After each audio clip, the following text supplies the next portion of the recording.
As soon as you sign up to Nightwatch, the tool wizard will guide you to add websites. However, after the setup, you can also add more websites in Nightwatch with these steps. First, simply click on the Add URL at the left sidebar of your front page. Then, insert the URL and select the desired country and language for localized tracking and click Next.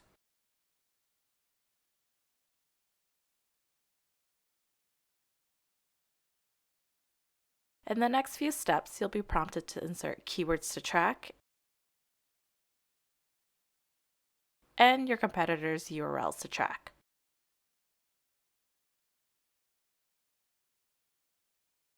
Lastly, you'll be asked to integrate with Google Analytics. Make sure to select the correct Google Analytics property that corresponds with the website you're adding.